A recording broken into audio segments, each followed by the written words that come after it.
Why, hello there YouTube and welcome to a Revolting review. I am Random Ross and today I review Exorcist II, the Heretic.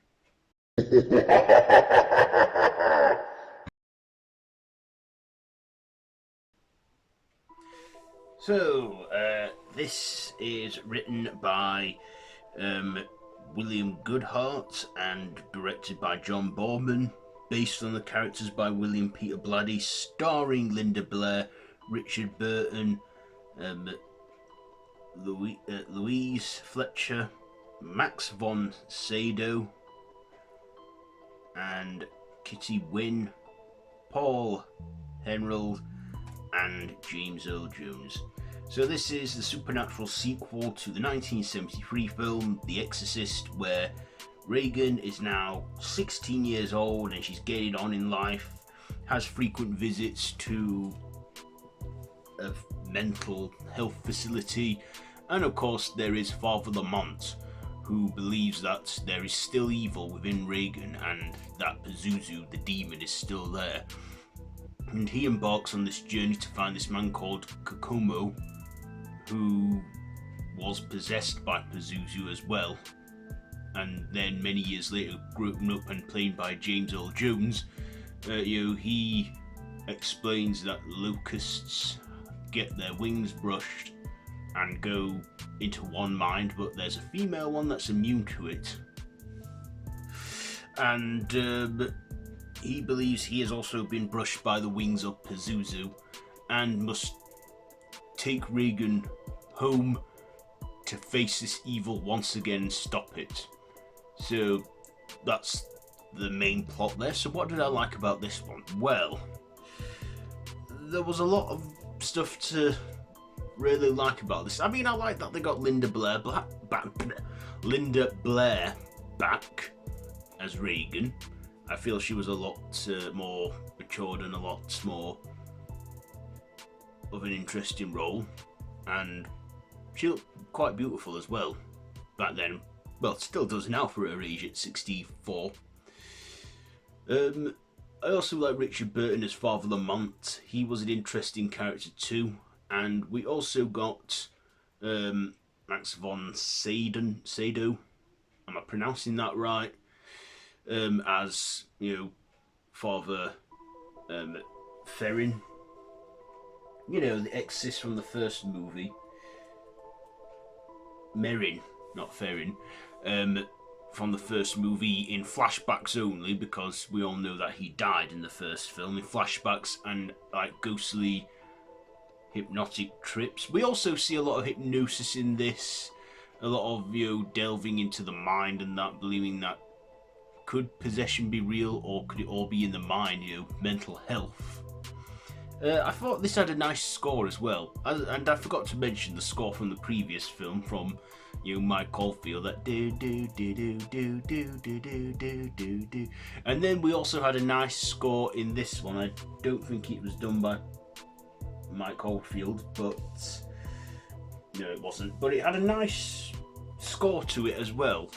I also thought, the final act was interesting, and we had some like real dark fighting elements here and there. But I've got to be honest, a majority of this film is a bit boring and a bit slow.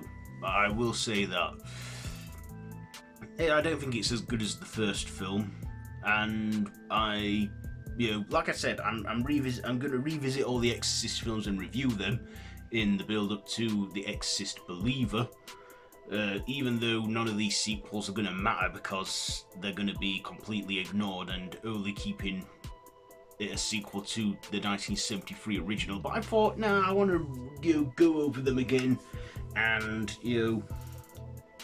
get my knowledge on the franchise refreshed.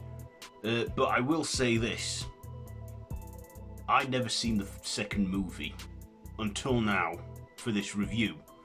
So yeah, I was told the second movie wasn't as good as the first one, and I was also told in the past that the second movie gets ignored in the third one, so basically the real Exorcist 2 is The Exorcist 3.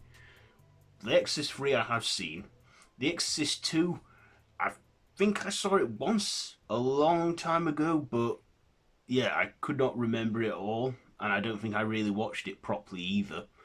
So yeah, this is like my first time watching it properly and, you know, studying it and that and watching it. But yeah, this film's on 2 hours. I mean, it could have probably been cut down for maybe about an hour and a half.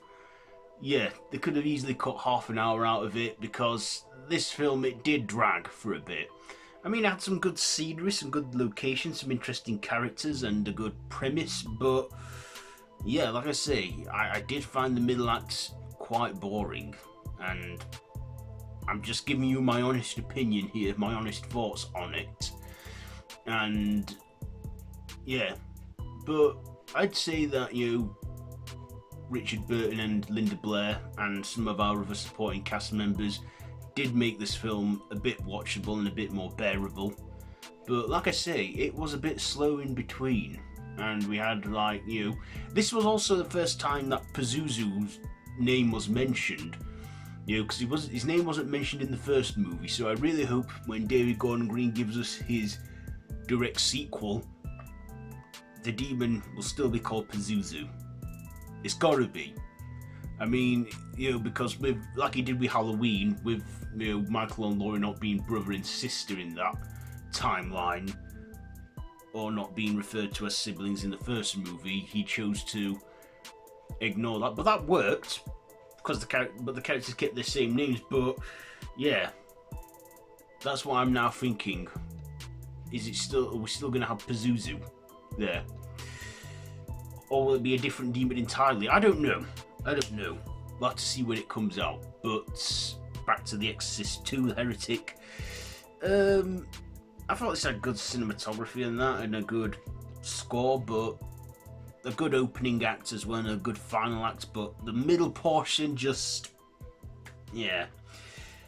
So I will give The Exorcist II, The Heretic, I'll probably give it 3 stabs out of 5. 3 stabs out of 5, but a very low 3 stabs.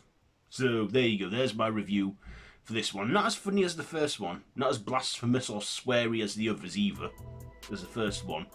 So there you go, there is my review for The Exorcist II, The Heretic. Have you seen it? Let me know down in the comments below, and if you like this video, be sure to give it a big thumbs up and to share with your friends, and feel free to subscribe to the channel if you haven't already, and hit that notification bell. All my social media links are linked down below in the description, so feel free to check all it out. I've been Random Ross, and this has been a Revolting Review, so until next time, don't have nightmares.